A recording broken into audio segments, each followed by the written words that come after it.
Welcome back, High School Huddle, week 1 of the football season. How about the weather, guys? Oof. It's been great. It's been awesome. I was inside all day. I walked out about 3:45 and went, what, the daylights? It was beautiful. Oh, good. You should have been out there like at noon. It was even nicer. Well, I'd like to have. I'm guessing, I'm hoping in Oklahoma, we've seen the fake fall before. Yeah. I hope we don't find the 90s again. Oh, boy. That would be, hopefully we can get away with not having any 90s this right of the way. So State Fair's coming, so it's probably be 110 here next week. We going rain to State Fair? and rain. We going to State Fair? I'm sure we pick a day, yeah. Okay. The food items came out last week. What's coming in? So Healthy items? absolutely, Healthy choices? absolutely, Good. yeah. We are presented by Red River Roofing, and it is time to bring in our special guest. Here is Jordan Davis of the Oklahoman. So glad to see Jordan. Hope everything is going well in your world, Mr. Jordan. What's going on, fellas? How you guys What up, doing? JD? Everything good? Everything Good, is good. Jordan. Everything's good. And here's the cool thing about the huddle. You get to talk to us all the time, but bring your questions and comments for Jordan. And I'm telling you, he can go a little bit deeper on a lot of stuff. So bring your questions, comments. We're going to pop them on the screen, and Jordan will answer them for you. Now, don't say I'll at least attempt to. I'll try to. It's a lot. It's still a lot going on, but I'll try to. Also, I apologize for not getting the memo. You guys all have these polos on. I usually have mine. Oh, on, no. but Phil normally wears a dressed down workout day. shirt, so you're fine. So. Hey, Jordan, Okay. you're so important in the state of Oklahoma. You can wear whatever you want. We don't care. Well, I appreciate it. It's nice to hear. I appreciate that. Phil. Thank you. Jordan, I watched the games Thursday and Friday, and I was thinking in my head overreaction, Del City, I don't know if they'll win a game this year. And then I go to the Oklahoma's website, and you do the overreaction. That's exactly how I was thinking. I think that's how everybody in this thing, Guthrie's going to go in 10. Owasso, they might not win a game. It was definitely an overreaction type weekend, early part of the season. Oh yeah, of course. It was a lot of things that happened this weekend where people are obviously get their hot takes off. Remember, it's week 0, so people are always going to have something to say and feel like all right, things that can fit their own narrative. Obviously, the Dale City thing is one of those things. We saw the same thing happen, the exact same thing. Like it was, I think I wrote it in my lead. Like it was literally deja vu. For people that were at that game, because it was 35-0 last year when they played at Dale City in week 0, and then it was also 35-0 again this year. You have guys like Cody McComb, like you guys just talked about. I think I misspoke. He plays running back, not quarterback. Okay. For Memorial, but as well as him being one of the best linebackers that we have in the state. He had a huge performance in that game, and so like I said, I think I didn't want to take too much away from Dale City. I know that there's some learning curves. They have some new guys in there. But that, and then like you talked about Owasso losing to Bixby, first week. I've seen I think I saw the other day Max Preps has Bixby number 2 in the country right now. I Some publications have them number 1. What I think about that, but I've seen a lot of places where they have them 1 or 2 or 3. I would say, I think that I would say they're a top 25 program, 25 program in the country, but we get television. No, Phil. They had Bixby number 2 in the state in 6A1. In the state. No. They had the number 2 in the country. Well, who are you talking about, Phil? Max Preps. Yeah, who are you talking about, Chris? Yeah, Max Preps had the number 2 in the country, behind Matter Day or something. Okay, if I'm not which mistaken. is insane. I told Phil to forget about Max Preps and their stuff. Yeah, you did. You taught me that. You okay. taught me that. I saw one publication with Bixby in the top 1 or 2. You want some good publication information? Just go to the Oklahoman.com /. Come on now. Come on now. There it is. There it is. Company man. and then I saw, Jinx or Bixby was number 1 or number 2 in the nation. Then I saw Jinx actually in the top 25 in one of these publications as well. So again, it's a bit of an exaggeration, like we were talking about. Yeah, it's how are we going to rank high school football? There's a billion teams. I will say this: I don't know how many Division I guys they have at. I just went blank. The big academy, Bixby, IMG. IMG. Yeah. Pretty sure IMG would have success against Bixby. Just pretty sure. I agree. I'm right there with you. And there's a lot of programs like IMG around the country. Just that whiteout for Delmar. Did you see that catch? Well, they're basically colleges. Jordan, And we'll talk about Jinx and Owasso a little bit later on, but I got a question for you. KD Jones, a lot of people have him as one of the top, number one or number two player in the state of Oklahoma. We saw him struggle a little bit running the ball against Owasso, against some of these better teams. What's your thoughts on KD Jones, the great running back for Jinx? He's committed to Oklahoma State University, but we've watched him twice last year, had a hard time running the football against Owasso. Don't get me wrong, but against the good teams, I guess I'm looking for a little bit more. I don't know if that's the right word. You've seen a lot more than I have, but your thoughts on KD? I think if you ask me, obviously it's him, Mason James, and then Jaden O'Neal, who's new with Mustang. Those are a lot of people's consensus. I guess you could say three best playmakers, so to speak, in the state right now. I saw Caden Jones against Santa Fe the other day, and it was by far one of the best performances I've seen since I've been here. Now he's done that twice since I've been here. He had last year he had I think it was like 250-yard game against Mustang with like 4 touchdowns. He only played the first half. And then the last week, what he does with about 5 touchdowns and went over for 200 yards, catching and receiving as well. But if you ask me, I mean, he's a great back. You see the talent is there. I mean, he's great in between the tackles. You get him on the outside, he's gone. You're pretty much not gonna touch him. I think that obviously when Jinx plays against the Owassos and the Bixbys of the world, teams that can match up with their size, because Jinx has won, I believe they have like 3 prospect, like as far as college recruits go, they have 3 Division I linemen. Excuse me if I'm mispronouncing his name. I think it's Dafe Ororu is one of them. He's a 4-star. Mm-hmm. Then you have Riley Kester as well. I believe, if I'm not mistaken, he's going to Tulsa. So you have him and then another kid named Jamison Mobley, who's really good as well. So when they're playing against these, units and these front sevens where, they're not Bixby or Owasso, just to say frankly, of course he's gonna go off. So against most teams this year, expect at least 150 rushing yards and at least 2 to 3 touchdowns a game from the kid. But obviously when you're playing against Owasso, where and Bixby and those type of teams where they live in the trenches, everything that they do starts with the development in the trenches. Like I was talking to Lauren Montgomery a few weeks ago, and he was explaining the same thing with Antonio Graham, explaining to me like that they have a lot of these kids in these programs from when the time they're obviously 6th, 7th, 8th grade, and know that they're going to be offensive linemen. A lot of these offensive linemen guys are, guys that want to be tight ends that they have to put weight on, that are taller or bigger, and then they move to offensive line. But, they really, hone in on developing the trenches, defensive and offensive line from pretty much day one. So there are separations when it comes to again, the trenches. So, but I think Caden Jones is by far one of the, again, other than Demarius Robinson from Edmond Santa Fe 2 years ago, he had by far the best game that I've seen since I've been here in these 2 years, 350 yards rushing and 6 touchdowns. I think Caden Jones is probably like the best player, or at least the best output that I've seen from a player since I've been here. So I think he's the real deal, if you ask me. And if he keeps on going and keeps on having these big rushing games, who's to say he even stays committed to where he's at right now? But we'll see. Now, with Caden Jones, do you think when he does play against the Jinx, I mean the Bixbys and the Owassos, and he struggles in these games, do you think it's a middle thing that he's trying to do too much, not rely on the team as much? I mean, what do you think it is that's kind of not getting him through these games? I think it's more so just the what they're set, what these other teams are setting up for him, changing their gap pressure, or making because they have the bodies where it's like, again, they have the athletes, they have the coaching where they can, Owasso and again Bixby and even Union as well, like they have the coaching where they can limit guys, and they have the guys where they're quick enough to get off the edge and blitz those guys. Even the safeties come down or they're playing up. It's just about, I think it's more so a coaching thing. Like they have especially when you get to like the postseason. Obviously Caden struggled in the postseason. I don't know that's what you guys are talking about against Owasso last year, but yeah, like when you have that that type of when you have that talent on the team, I think that it makes it harder for those things. And when the offense is, just truthfully, like all zoned in on, everything that you can do, and everything is around, what you're able to do when you have the football in your hands. It definitely, I'm sure that, some of the pressures, he, tends to maybe cave into that pressure of having to do everything on certain bases and certain games. A lot of pressure from dad too. So yeah, exactly. And then you have that, and you have his dad coming. I saw his dad on the field and everything. Giving praise to Coach Gaylor and everything after the game the other day too. But I think all of that obviously plays a part. But I would more so say it's more so just a personnel thing. Like other than Caden out wide, I mean they have Malachi.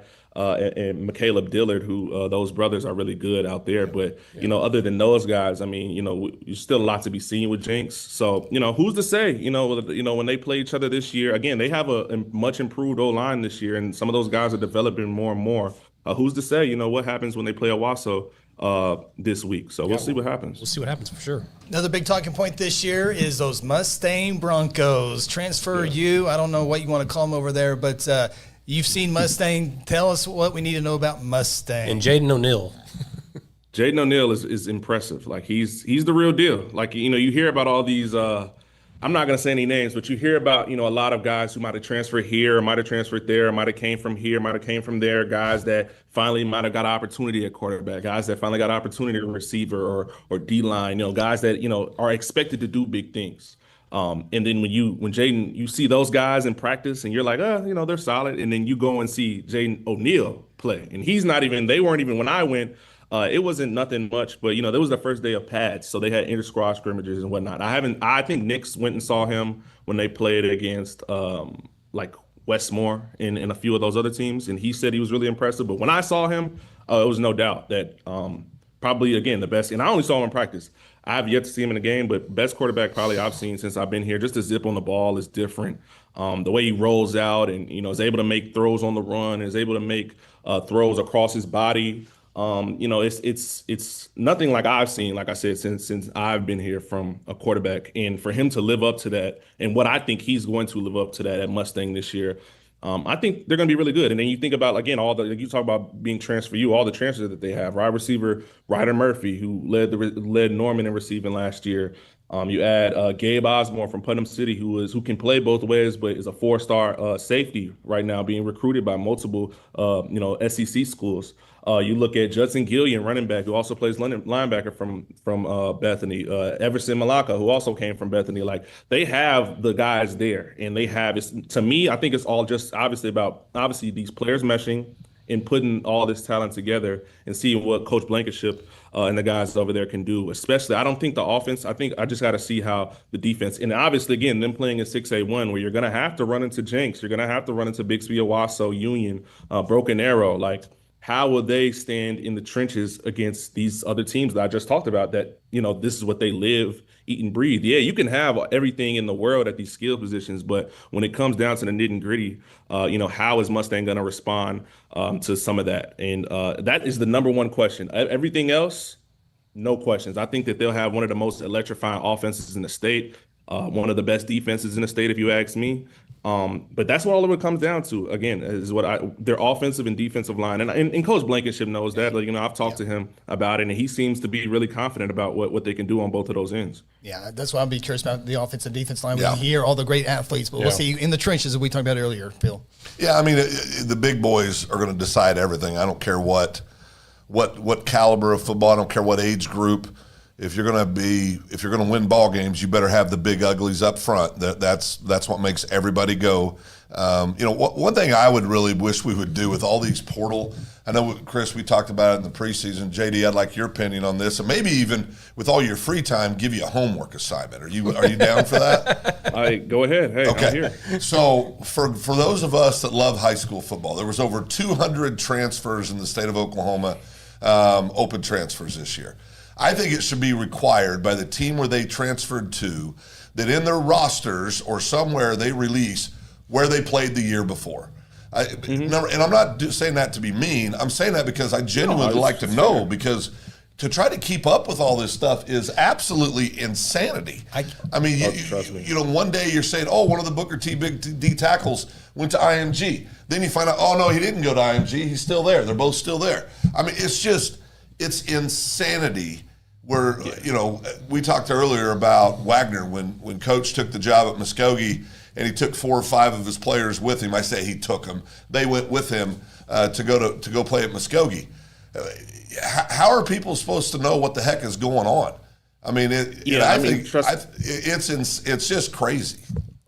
trust me, like it's my job, to follow this stuff, and it's hard. Like you just said, it's kind of, you look up and you see this player going here and that player going there, and then you talking to coaches. Like we went to practices and I went to scrimmages, and you're like, who is that kid? And then they're saying either his name. And you're like, oh, I thought he was at that school. Wasn't he just the best player? And it's hard to keep up, especially football, because basketball, you can see the immediate impact, like as you can say, like you could have a kid transfer from across the country, across the state, and him be the point guard of the team, and the team will move completely differently because there's only 5 players on the floor versus 11, and you include the offensive and defensive lines. And you like we just talked about Mustang, you can have all the talent and the athletes in the world at these skill positions, but how do they really fit and how do they mesh? But yeah, I agree. I definitely agree that they should definitely, because I tried, it's hard for us to put together a list of transfers, absolutely. Who transferred here and who transferred there, because it's so many. It's like you said, is it 200? Like, is that confirmed? I would assume it was more in football.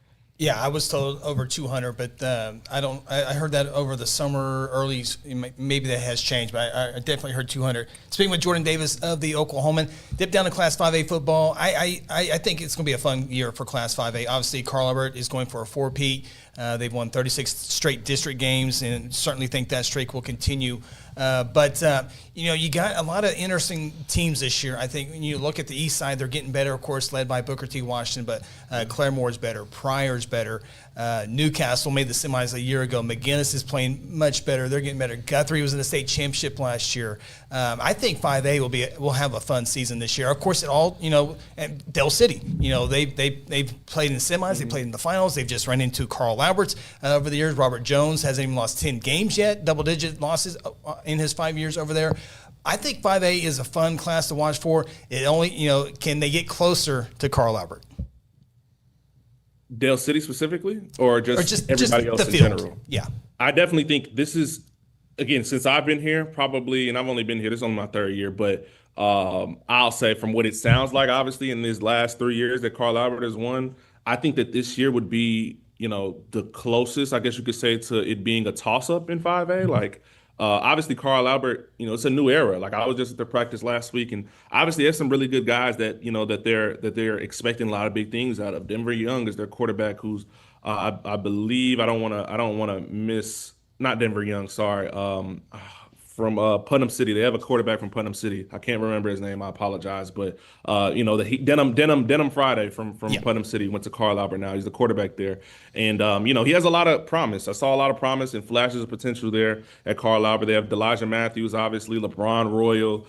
They have some guys that have been a part of these championship teams in the past year, but obviously, like you guys just talked about, exit all of these OU and defense, D1 kind of caliber guys. And, now you're in a new era where you're trying to get everybody on the same page. So because of that, obviously, inevitably, to a degree, people can potentially catch up. Teams that, like you just talked about, Dale City, Collinsville, who else? I'm sorry. Booker T, I think. I think Booker T, obviously. I'm going to see Booker T play Dale City on Friday as well. So I think that, it could really be anybody's year. I think it obviously, I can't count out Carl Albert and Coach Dunn, with everything they've done. Obviously Guthrie, I think you guys are, in a good position as well. So it's like, you can't really ever count Carl Albert out. But again, if there was a year, like I said, with the year turnover, with the year of new guys coming in and trying to get everybody acclimated to the Carl Albert standard, and then everybody playing on that same page, I think that this would be the year where we potentially could see somebody, knock Carl Albert off, and they don't get the 20th state championship this year. It's personal. I have Carl Albert winning though. Let me just sure, say that. yeah, we do. I did too. We do too. Well, I had Dell City. We'll see. Yeah, we'll see. I gotta see. I haven't seen too much of Dell City. I got to see him on Friday. It's person to person, but Washington 45-game winning streak. Bixby has won 10 of the last 11, 7 in a row. Carl Albert has won 3 in a row, going for 4. Do you like the dynasties in high school sports? And this is just football. I'm talking about all sports, but do you like? It's easy to cheer against teams like that. The Dallas Cowboys, Steph Curry and the Warriors when they're rocking and rolling. The Yankees, the Cubs, yeah. Oh, sweet Jordan, your thoughts? Do you like that? I think, I don't want to take anything away from it and say that I dislike it because obviously the work that goes into winning 8 straight state championships Yeah. like Bixby, I don't want to take anything away from that, you can't take anything away from that. At the largest classification, being able to do that 8 straight, you wake up every single year and start on July 1st, and from July 1st to the end of December or midway through December, you put your everything into this, even before that, and in the weight room Yeah. before that. Like, so I don't want to take anything away from that. But I mean, obviously, I would like to see a bit more parity to a Yeah. degree. But when you have 14 classifications, I mean, it's kind of hard to necessarily have all that parity. So, but it is what it is. I will say this: when you see these teams go on these dynasty runs, it definitely builds a different kind of obviously respect to see just up close, and again, just see what every team is doing day in and day out to reach that moment in December where they can hold up that gold ball.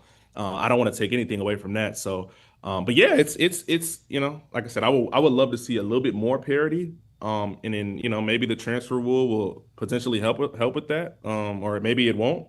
We'll have to see. Jordan, your thoughts on quarterbacks in Oklahoma this year? Of course, C.J. Turnbull, a kid that was at Millwood. He transfers over to Pump City. But some of the quarterbacks that you think will have special seasons. Well, off the top, like Tyler, we just talked about, obviously O'Neal. I think he's going to have a big year. I think just with his talent alone and the talent around him.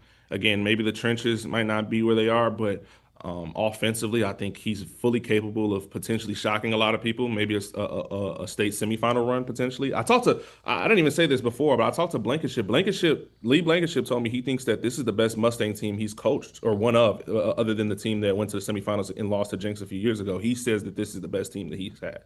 So I'll leave that for you guys' interpretation. But other than him, obviously Frankenfield at Owasso, Carson Kirby, Bixby, Easton Webb at Sand Springs. I feel like Sand Springs can be right there, obviously, and make that state championship run. I don't know about when, but definitely be in the game. I forget if are they in the same district as Choctaw, so they'll have to play them regardless, right?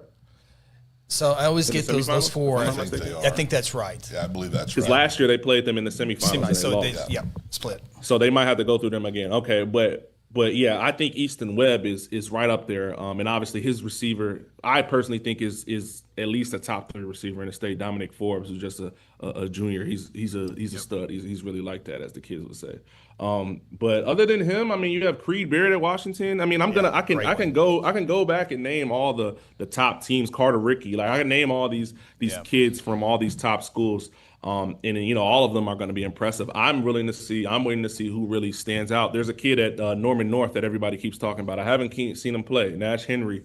Everybody keeps talking about him. Sophomore. I believe his dad is an assistant on the OU women's basketball team. I remember seeing him at the OU game. I think it was the week before. You guys know Aaliyah Chavez, the number 1 girls player in the country. Mm-hmm. I remember seeing Joe C going back and forth from her to some little light-skinned kid in the front row. And I'm like, who is this kid? Like, who is he? Then a week later, I'm scrolling Instagram and I see Nash Henry plastered all over these.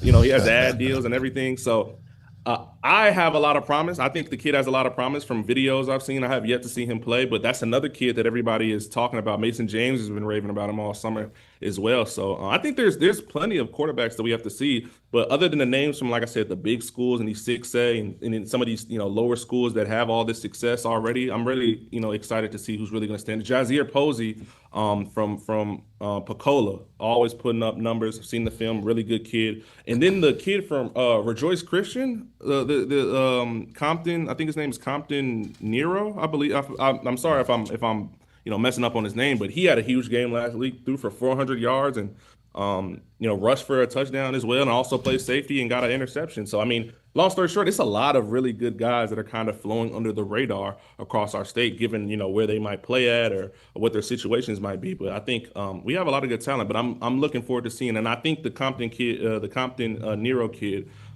He's a 3-star as a sophomore. He's the only ranked sophomore that we have in the state, so I would be on the lookout for him. Jordan, I hear you're taking in Memorial Del City this week. Del City and Booker T. Booker T. I'll be there, and then I'll be at Putnam West in PCO tomorrow. But Awesome. Well, you can always find Jordan Davis at the OklahomaNewsOK.com. I think Jordan has done a great job. I've been watching that newspaper for a long, long time. I was a newspaper nerd back in the day, but Ryan Aber, Jacob Unruh, Bob Persbillo, and now you're in that role as well. You do a great job, and we hope to have you on numerous times throughout this season. I feel like a proud daddy. I really do. I really do. I mean, I think was it your first week? Yeah, my first week. I think the second. I think it was the second. It was week 1. Yeah, week of you one. guys We turn around. There's this mountain of a man walking to our press box. Introduced. So yeah, sat right back there and had an absolute blast with him that night. And we could have drove him out of town, Phil. Oh, Think man, about it. Was so good though. It was so good. But all joking aside, it's been really neat to watch you become the professional that you are. You do an unbelievable job covering high school sports in the state of Oklahoma. We appreciate it, and it really is. It's like a proud daddy moment every time I read one of your stories or get to talk to you, because you're killing it. And we're all very, very proud of you. I appreciate the love as always, fellas. Like I said, I would love to come on at any time. Just let me know, and I will definitely see you guys. Come on, week 3. Come on, Blanchard, correct? Come on, that's it. Yep. I will definitely make myself available to be there. So I'll see you guys soon at the Rock, or potentially before then. Chris, we'll talk. Yeah, awesome. Absolutely. Yeah, if you can get here early, maybe we can go have a little bite so to eat before the game. Yeah, like last time. I would love to. Just let me know. Yeah, that'd be great.